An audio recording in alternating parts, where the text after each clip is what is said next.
नमस्कार, हर हर महादेव, जय भोलेनाथ। आप सभी का स्वागत है आपके खुद के यूट्यूब चैनल पर जिसका नाम है चाचा के फैक्ट्स। मैं नितिन हूँ, यहाँ से कहानियाँ सुनाता हूँ। ये वो कहानियाँ होती हैं जो आप मुझे भेजते हो। कभी फैक्ट्स, कभी ईश्वर से जुड़े चमत्कार, कभी रोचक पुरानी कथाएं और कभी तीसरी शक्ति के प्रकोप यानी भूत प्रेत आत्माओं से जुड़े कुछ ऐसे बातें, कुछ ऐसे किस्से, कुछ ऐसे डरावने अनुभव जो आपकी ज़िंदगी में एक अजीब सा माहौल क्रिएट कर चुके थे। वो आप मुझे भेज सकते हैं, मैं कहानी के माध्यम से समझाता बताता हूँ। अभी फ़िलहाल चैनल का इंट्रो, फिर उसके बाद एक ऐसी कहानी सुनाऊँगा जो हो सकता है कि आपकी ज़िंदगी में आज से ही थोड़ा परिवर्तन कर दे। हर हर महादेव।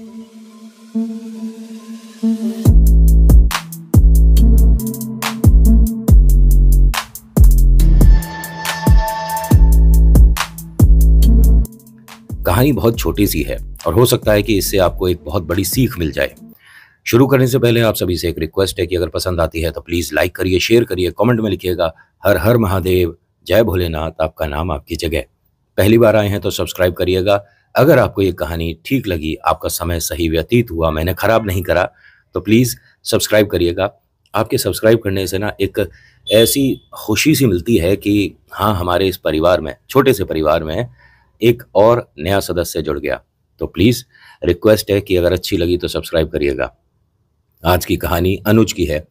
ये अपने घर में सभी से छोटा था और हर बार एक ही बात बोलता था कि ईश्वर की भक्ति जितनी मैं करता हूँ उतनी हमारे ख़ानदान में कोई नहीं करता। लेकिन कोई भी सुविधा, कोई भी खुशी मेरी ज़िंदगी में क्यों नहीं है। मेरे चाचा का लड़का पूरे दिन आवारागर्दी करता रहता है, लेकिन देखो आज उसे एक बेहतरीन नौकरी मिली हुई है, वो अच्छा काम कर रहा है। पूरे दिन मतलब ऑफिस में कोई ऐसा नहीं कि सबसे अच्छा कैंडिडेट हो, वो ऑफिस में सबसे अच्छा काम करता हो, लेकिन मेरे से ज़्यादा तनख्वाह है। मैं 12वीं में उससे अच्छे नंबर लाया, कॉलेज में उससे अच्छे नंबर लाया, लेकिन मेरी किस्मत देखो, मेरे को एक ऐसी जगह नौकरी मिली हुई है, एक ऐसी जगह काम कर रहा हूँ जहाँ पर कोई तरक्की होनी ही नहीं है मेरी। मैं काम करता हूँ, मेहनत करता हूँ और जो सीनियर हैं वो सारा क्रेडिट, सारा अच्छी अच्छी बातें मेरे जूनियर को, मेरे सीनियर को बोलते हैं, लेकिन मुझे नहीं बोलते। मेरे तो पैसे बढ़ने के कोई चांस ही नहीं है। माता पिता कहते हैं कि जब तू ईश्वर भक्ति करता है तो डाउट क्यों रखता है और किसी से अपने आप को कंपेयर क्यों करता है। जो जिसके लिए ईश्वर ने लिखा है वो उसको ज़रूर मिलेगा, आज नहीं कल मिलेगा, लेकिन मिलेगा ज़रूर। कहता है, मुझे ऐसा लगता है कि बालाजी मतलब हनुमान जी का ये बहुत ज़बरदस्त भक्त है कि वो ना सिर्फ उन्हीं की मदद करते हैं जो उनको कभी कभी पूछते हैं। मतलब कि कभी मंगलवार आया तो चले गए मंदिर में, प्रसाद चढ़ा दिया, और मैं सुबह दोपहर शाम मतलब मैं सिर्फ बालाजी का नाम लेता हूँ, उसके बाद भी मेरी ज़िंदगी में बहुत परेशानी है। और तो और मम्मी, आपको पता है जो चाचा का लड़का है ना, वो मोटरसाइकिल भी ले रहा है, और ये मोटरसाइकिल बहुत महंगी आती है जो ये ले रहा है। अरे तो ठीक है, तेरे पास है तो सही स्कूटर, ये इतना पुराना स्कूटर है, 3 बार तो इसकी किक निकल जाती है और फिर हाथ से दोबारा लगाने के बाद दोबारा किक मारनी पड़ती है। तो उन्होंने कहा, अब तू हनुमान जी से इसकी भी शिकायत करेगा? कहता, नहीं, आज मैं हनुमान जी से जाकर बात करूंगा सीधी सीधी कि क्या चाहते क्या हो मेरे बारे में। घर वालों ने कहा, ठीक, देख ले, अगर तेरे को ऐसा लगता है कि हनुमान जी से तू इस तरह से बात करेगा और वो तेरे को जवाब देंगे, नहीं, जवाब देना पड़ेगा। जवाब नहीं देंगे तो मैं उनकी भक्ति बंद कर दूंगा। अच्छा, मतलब कि भगवान जी को तू एक तरह से चेतावनी दे रहा है कि या तो ऐसा कर दो नहीं तो वैसा कर दूंगा। अरे वो ईश्वर हैं और जिसके लिए जो सोचा है वो अच्छा ही सोचा है। नहीं, मैं आज आज मंगलवार है ना, अभी देखो ऑफिस से पहले जाऊंगा। ये गया नहा धोकर, जैसे ही बाहर निकला तो मम्मी पापा ने बताया कि तेरे स्कूटर में पीछे वाले टायर में हवा कम है, एक बार देख लियो ऑफिस जाने से पहले। इसने जाकर देखा तो कहता, लो, अभी तो हनुमान जी से शिकायत करने गया नहीं था और इन्होंने हवा पहले निकाल दी। पापा ने हंसकर कहा कि हनुमान जी ने तो बड़ों बड़ों की हवा निकाली है, रावण तक की हवा निकाल दी थी, तू क्या है? हाँ पापा, मेरे को तो रावण कहो, मैं पूरे दिन मेहनत करता हूँ और मैं रावण हूँ? पापा ने कहा, नहीं बेटा, रावण तो विद्वान था। और घर वाले सब हंसने लग गए। इसकी 2 छोटी बहनें हैं, ये भी हंसने लग गई कि भैया को हम सोच रहे थे कि आज से रावण कहेंगे, लेकिन पापा ने तो इनकी और बेइज्जती कर दी, क्योंकि रावण तो पढ़ा लिखा भी था, विद्वान था। हाँ, मैं तो पढ़ा लिखा हूँ ही नहीं। 12th में मेरे 91 थे, 91%। तुम दोनों के आ जाए ना तो बता देना मुझे। अब मम्मी पापा को एक बात का तो पता है कि हाँ, ये लड़का इंटेलिजेंट है, बट होता है ना कभी कभी किस्मत में खुशियाँ या तरक्की थोड़ी देर से लिखी होती हैं, तो हम इंतज़ार करने से पहले ही थोड़े से मतलब चिंतित हो जाते हैं कि भगवान हमारे बारे में कुछ अच्छा सोच ही नहीं रहा, भगवान जी को हम दिखते ही नहीं, भगवान जी ने हमारी किस्मत नहीं लिखी, बहुत सारी उल्टी सीधी बातें आ जाती है दिमाग में। अब इसकी ज़िंदगी में ये जो परेशानियाँ हैं, इन सभी परेशानियों को लेकर पहुँच गया ये हनुमान जी के मंदिर। वहाँ जाकर कहता है कि मैं पहले प्रसाद चढ़ा लूँ, हनुमान चालीसा कर लूँ, फिर तुमसे बात करूँगा। अब यहाँ पंडित जी भी खड़े थे। पंडित जी ने कहा, किससे? मुझसे? उन्होंने कहा, अरे तुमसे कौन बात कर रहा है भाई, मैं अपने बालाजी से बोल रहा हूँ। तो उन्होंने कहा, अच्छा यानी कोई शिकायत है? कह रहे शिकायत, बहुत बड़ी बड़ी शिकायतें हैं। और पंडित जी आप बुरा मत मानना, मैं आज थोड़ा सा इनके पास जाकर बोलूंगा, शायद दूर से मेरी आवाज़ आ नहीं रही। पंडित जी ने कहा, ठीक है बेटा, जितनी पास जाकर बोलना है बोल लो, मैं तो तुम्हें बचपन से जानता हूँ। इसने कहा ठीक है। इसने वहां बैठकर हनुमान चालीसा करी, और जोड़े में करता है ये हनुमान चालीसा, ठीक है, मतलब एक नहीं करता, 2 बार पढ़ता है। इसके बारे में मैं आपको शायद बता चुका हूँ कि हनुमान चालीसा जोड़े में करना शुरू कर दो, आपको बहुत कुछ दिखेगा, बहुत कुछ, मतलब आपकी ज़िंदगी में जो एक पॉजिटिव चेंजेस आने चाहिए, जो कि आप इंतज़ार कर रहे हो, वो दिख जाएंगे बहुत जल्दी। इसके पीछे का कारण क्या है मत पूछिएगा, बस एक बार करके देखिए, नुकसान तो बिल्कुल नहीं होगा, ठीक है। हनुमान चालीसा पढ़ने से नुकसान नहीं होते। अपने दिल से, दिमाग से, जहन से ये बात निकाल कर बाहर फेंक दो कि हनुमान चालीसा पढ़ने से कोई नुकसान होता है। इसने हनुमान जी से बहुत सारी बातें करी, मतलब चालीसा पढ़ने के बाद बहुत सारी बातें करी। उसमें ना जाने इसको ऐसा क्यों लगा कि मैं जवाब दूंगा कहा है ना, मतलब हनुमान जी ने, मूर्ति में से आवाज आई है, इसे ऐसा लगा कि मैं जवाब दूंगा। ये थोड़ा सा डर गया, घबरा गया। अभी तक तो कह रहा था जवाब दो जवाब दो जवाब दो। अब हनुमान जी ने हल्का सा बोल दिया इसे कि आज मैं जवाब दूंगा, तो उसके हाथ पैर ठंडे पड़ गए। पंडित जी को पलट कर देखता तो पंडित जी बाकी लोगों से बात कर रहे थे। उनके पास गया कि आपने बोला था ना अभी। पंडित जी ने कहा, बेटा मैंने क्या बोल दिया, मुझे तो तूने पहले ही कह दिया कि तुम चुप रहो, मैं सिर्फ हनुमान जी से बात करने आया हूँ। नहीं, अभी जो कहा था कि मैं जवाब दूंगा, ये आपने कहा था। कह रहे बात तू किससे कर रहा है? हनुमान जी से। तो जवाब कौन देगा? हनुमान जी। नहीं, मेरे को सच में सुनाई दिया है। उन्होंने कहा, अच्छी बात है, ये तेरी भक्ति की शक्ति है जिसकी वजह से ईश्वर जो कह रहे हैं तुझे सुनाई दे रहा है। नहीं, मुझे नहीं सुनना, इस तरह से तो मन में डर डर बैठ जाएगा। अरे अगर हनुमान जी तेरे से बात कर रहे हैं तो डर क्यों बैठेगा भाई? नहीं पंडित जी, मुझे नहीं बात करनी, मैं जा रहा हूँ, मुझे दफ्तर के लिए वैसे ही देरी हो रही है। अब वो हंसने लगे कि अभी तुझे बात करनी थी, अब वो जवाब दे रहे हैं तो तू भाग रहा है।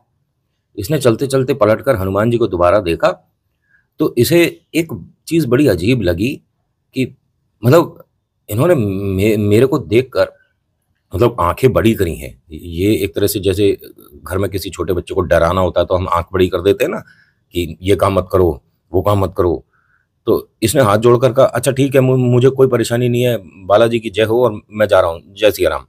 अब ये चलने लगा। पंडित जी फिर हंसे कि ये किस बात से डर रहा है, इनने हमारे हनुमान जी की तरफ देखकर यूं क्यों बोला कि नहीं मुझे कोई परेशानी नहीं, मैं जा रहा हूँ। अभी अपने ऑफिस गया। ऑफिस में भी आज पूरे दिन यही चल रहा था, बार बार वही चीज़ सुनाई दे रही थी कि मैं आज जवाब दूंगा, मैं आज जवाब दूंगा। इसकी ज़िंदगी में कष्ट बहुत सारे हैं, मतलब इंक्रीमेंट नहीं हो रहा, जॉब पर जहाँ है वहाँ पर नहीं हो रहा, और जिस लेवल की इसे नौकरी मिलनी थी वो वास्तव में नहीं मिली। ठीक है, मतलब काबिलियत इसकी 1 लाख की है तो इसे सिर्फ 25-30 हज़ार की मिली हुई है, ये समझिए। तो बुरा तो लगेगा ही, और इंसानी नेचर है कि भाई सामने का चाचा वाला, मौसा वाला, बुआ वाला लड़का तो अच्छा खा कमा रहा है और हम पूरे दिन मेहनत करते हैं फिर भी हम उतना ना कमा रहे, है ना। ऐसा वाला इसके मन में चल रहा था। अब ये जब घर आया ना शाम को, तो भी आज पूरा दिन कब निकल गया, कैसे निकल गया, पता नहीं चला। मम्मी पापा को बोलता है कि आज मुझे इतना डर लग रहा है कि एक काम करते हैं, सारे लोग एक ही कमरे में एक ही साथ सोएंगे। पापा ने कहा, अरे भाई इतना बड़ा हो गया, 2-1 साल में तेरी शादी होगी, अरे किससे डर रहा है तू, और तू तो हनुमान जी का भक्त है। उसने कहा, हनुमान जी से डर रहा हूँ। सब घर में सब सब हंसे, खूब हंसे। हनुमान जी से डर रहा है क्यों? सही में तू रावण है क्या? क्योंकि वही डर रहा था हनुमान जी से बाद में। अरे आप मेरे को और रावण को थोड़ा सा अभी भूल जाओ, बस ये बता दूं कि आज जब मैं हनुमान जी से शिकायत कर रहा था तो मुझे सुनाई दिया कि मैं आज जवाब दूंगा। अच्छा, यानी आज हनुमान जी आने वाले हैं। इसको और डर लगने लगा कि हनुमान जी आने वाले हैं, मतलब कहाँ से आएंगे। उन्होंने कहा, डर क्यों रहा है, हनुमान जी की बात हो रही है, भूत प्रेत की बात नहीं हो रही जिससे तू डरेगा। नहीं, मैं एक काम करता हूँ, मैं नहा के खा पी के आराम से सो जाता हूँ, जल्दी से सो जाता हूँ। हाँ जल्दी सो जा, हनुमान जी आएंगे, गेट खटखटाएंगे तो हम कह देंगे तू सो रहा है, बाद में बात करेगा, है ना। अरे पापा मजाक मत करो, मेरे को वैसे ही डर लग रहा है। अब ये फटाफट से खा के नहा के सो गया, सच्ची में सो गया जल्दी से। और लाइट वगैरह ऑन कर रखी है, मन में डर इतना है कि भैया अंधेरा करके नहीं सोऊंगा। और अच्छा खासा बड़ा लड़का है, सही में 2-1 साल में इसकी शादी भी है, लेकिन ये जल्दी सो गया। सुबह उठते के साथ ही सारी विचारधारा बदल गई। माता पिता से कहता है कि मेरे पास जो है मैं उससे संतुष्ट हूँ, मेरे जीवन में जो चल रहा है मैं उससे खुश हूँ। बहुत से लोग ऐसे हैं जिन्हें इतना भी नहीं नसीब होता। मैं बहुत किस्मत वाला हूँ कि मेरे पास सब कुछ है। उन्होंने कहा, बेटा ये सारा परिवर्तन हुआ कैसे? हनुमान जी आए थे। उसने कहा, हाँ। मैं हनुमान जी से मिला, बात करी, उन्होंने जो बताया वो मैंने किया, तो सब समझ आ गया कि मेरी जिंदगी में क्या चल रहा है। माता पिता को यहाँ टेंशन हो गई कि क्या बोल क्या रहा है तू, हनुमान जी आए थे, पूरी बात बता। अब दोनों गुड़िया भी वहीं बैठी हैं, माता पिता भी वहीं हैं। इसने बताया कि मेरे को रात में हनुमान जी सपने में दिखे। मैंने उनसे कहा कि मेरे पास इतनी सारी परेशानियां हैं, इन परेशानियों को दूर क्यों नहीं करते? मैं इतनी पूजा पाठ करता हूँ, इतनी हनुमान चालीसा पढ़ता हूँ, कवच पढ़ता हूँ, पंचमुखी पढ़ता हूँ, सब पढ़ता हूँ, लेकिन मेरी जीवन में इतनी सारी परेशानियां सभी भगवानों ने रख दी है। ऐसा नहीं है कि मैं सिर्फ आपकी भक्ति करता हूँ, मैं माँ भवानी की भी पूजा करता हूँ, भोले बाबा की भी पूजा करता हूँ, लेकिन किसी को भी, किसी भी भगवान को मेरी कोई आस्था नहीं दिख रही। तो उन्होंने कहा, सबको सब दिखता है और सब तेरे लिए अच्छा वक्त तेरे साथ लेकर चल रहे हैं। तुझे कोई परेशानी नहीं हो रही, लेकिन फिर भी तू परेशान है, तो ऐसा हमें लगेगा कि हम तेरे लिए शायद अच्छा नहीं सोच रहे। तो क्या चाहता है तू? इसने कहा, मेरे जीवन से सारे कष्ट, सारी परेशानियां, सारी दिक्कतें हटा दो। हनुमान जी ने कहा, ठीक है, 1 सेकंड में हटा दूंगा सब, जैसा कहूंगा वैसा करेगा? इसने कहा, हाँ, ये सपने में हो रहा है सब कुछ, बात जो चल रहा है। हनुमान जी ने कहा, अपनी सारी परेशानियां एक पर्ची में लिख। ठीक है, फिर दूसरी परेशानी एक पर्ची में लिख, ऐसे करके तीसरी परेशानी एक पर्ची में लिख। इसने पर्चियों में लिखना शुरू करा। फिर पूछता हनुमान जी से कि अब क्या करूं? एक कोई भी कपड़ा उठा, उसमें पर्चियां रख और एक पोटली बना ले। इसने वैसे ही करा। हनुमान जी ने कहा कि सामने एक पीपल का पेड़ है, ठीक है, उसके पास में जो सबसे पुराना बरगद का पेड़ तू देख रहा है। इसने कहा, मैं देख रहा हूं, और ये सब सपने में हो रहा है, ठीक है। उस बरगद के पेड़ पर इस पोटली को जाकर टांग दे। जैसे ही तू टांगेगा तेरी सारी परेशानियां खत्म। इसने कहा, अच्छा। ये जैसे ही उठकर चलने लगा तो हनुमान जी ने कहा कि इसके आगे की भी बात सुन ले। जैसे ही तू ये टांगेगा और वापस आ रहा होगा अपने घर के लिए, तो वहां जो पोटलियां टंग रही हैं उनमें से एक पोटली तुझे वापस भी लानी है। समझ गया? इसने कहा, मतलब मैं अपनी पोटली टांग दूं और कोई दूसरी पोटली उठा लूं? उन्होंने कहा, हाँ, यही एक नियम है, ये कायदा है। इसने कहा, ठीक है। इसने अपनी दुनिया भर की सारी परेशानियां लिख दी, बहुत सारी पर्चियां बनाई, एक कपड़ा लिया, उसमें सभी कुछ वो पर्चियां रखी, पोटली बनाई और चल दिया बरगद के पेड़ के पास। वहां अपनी पोटली टांगी। दूसरी पोटली जो उठा रहा था वो बहुत बड़ी थी। इसमें इसने सोचा कि अगर किसी ने अपनी ज्यादा परेशानियां लिख रखी होंगी, दुनिया भर की दिक्कतें लिख रखी होगी, कोई हारी बीमारी लिख रखी होगी, तो भैया मैं तो बहुत परेशान हो जाऊंगा। ये बड़ी पोटली है, उसे छोड़ दिया। सबसे छोटी पोटली ढूंढने लगा कि इस बरगद के पेड़ पर कौन सी है। एक छोटी पोटली मिली, उस छोटी पोटली को लिया और सोचता है कि ये ठीक है, इसमें जो निकलेगा देख लेंगे। फिर जैसे ही 2 कदम चला तो सोचने लगा कि इसके अंदर अगर ये लिखा होगा मेरे साथ ही बड़ी दुर्घटना होने वाली है, फिर क्या होगा? मैं तो ठीक ठाक चल रहा हूँ, हाथ पैर काम कर रहे हैं, सब कुछ सही है, मेरी आंखें ठीक है, मैं ये कहीं कोई हारी बीमारी बड़ी ना ले लूं, मैं ये पोटली भी नहीं ले रहा। इसने फिर अपनी ही पोटली उठा ली कि अपने को तो पता है ना क्या चल रहा है और अपन लोग इसमें खुश हैं, मैं दूसरे की समस्याएं क्यों लेकर चलूं? और आकर हनुमान जी से हाथ जोड़कर कहता है कि मैं समझ गया, मैं अपने में ही खुश हूं, मुझे कोई परेशानी नहीं है, मैं किसी और की आपदा विपदा परेशानी लेकर क्यों आऊं? मैं जैसा हूं मैं ठीक हूं। हनुमान जी ने कहा, नहीं, अभी तेरी सारी परेशानियां दूर कर तो रहा था, अब तू दूसरे की पोटली उठा लेना, जा। उसने कहा, नहीं, मैं समझ गया हनुमान जी, बिल्कुल भी, मेरे जीवन में जो है मैं उससे संतुष्ट हूं, बस उसका धन्यवाद करने की बजाय उस पर रोता रहता था। मैं समझ गया जिस तरह से आपने समझाया। हनुमान जी ने कहा, समझाने के तरीके तो हमारे पास और भी बहुत हैं, हमने रावण को भी समझाया था, उसको जैसे समझ आया उसने वो समझ लिया, लेकिन तू सच्ची बता। हाँ हनुमान जी, मैं बिल्कुल समझ गया, मेरे जीवन में कोई परेशानी है ही नहीं, आपको सच्ची बताऊं? हनुमान जी ने कहा कि सच में तेरे जीवन में कोई परेशानी नहीं? ना ना, ये तो देखो, मतलब सुख दुख चलता रहता है, और क्या स्कूटर की परेशानी या दूसरे ने मोटरसाइकिल ले ली, नहीं नहीं, मैं बहुत खुश हूँ। हनुमान जी ने कहा, फिर कभी भी अगर तुझे ऐसा लगता है कि हमने तेरे लिए नहीं सोचा, या हम तेरे लिए कुछ अच्छा नहीं सोच रहे, या हम तेरे साथ नहीं हैं, तो बरगद का पेड़ और वो पोटलियां ध्यान रख लियो। उसके बाद वो अंतर्ध्यान हो गए और माता पिता ने कहा कि सच में जो उन्होंने सिखाया बताया अगर हर कोई अपने जीवन में अपना ले तो जीवन का एक देखने का महत्व ही बदल जाए, सब कुछ चेंज हो जाएगा, जैसा आज तेरी जिंदगी में हुआ। उसके बाद से ये हमेशा खुश रहा और हमेशा धन्यवाद करता रहता था। ये नहीं कहता था कि मुझे ये समस्या, मुझे वो समस्या। जब भी बालाजी के सामने आता था कि धन्यवाद, मेरे को जो नौकरी मिली है मैं इसके लायक हूँ। और बस इतनी ही कहानी, आज बड़ी कहानी नहीं थी, छोटी सी कहानी है, तो मैंने सोचा क्यों ना आप लोगों के साथ शामिल करी जाए।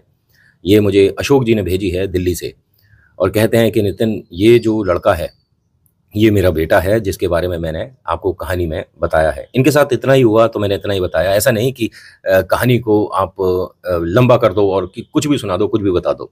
मेरा वो हिसाब किताब नहीं है। वो अलग बात है कि कहानी के बीच में मैं अपने मन की कुछ बातें करने लग जाता हूँ तो कहानी थोड़ी सी लंबी हो जाती है। उसके लिए मैं माफ़ी चाहता हूँ।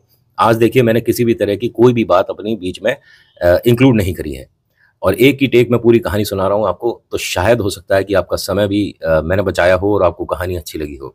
अगर अच्छी लगी तो प्लीज़ अपने चाहने वालों को, अपने दोस्तों को, रिलेटिव्स को ये कहानी शेयर करिएगा। नहीं अच्छी लगी तो डिसलाइक करके मुझे बताना क्या आपको अच्छा नहीं लगा। So thank you so much for watching. मेरा नाम नितिन है। मुलाकात करूंगा आपसे एक अगली वीडियो में। हर हर महादेव, जय भोलेनाथ, धन्यवाद।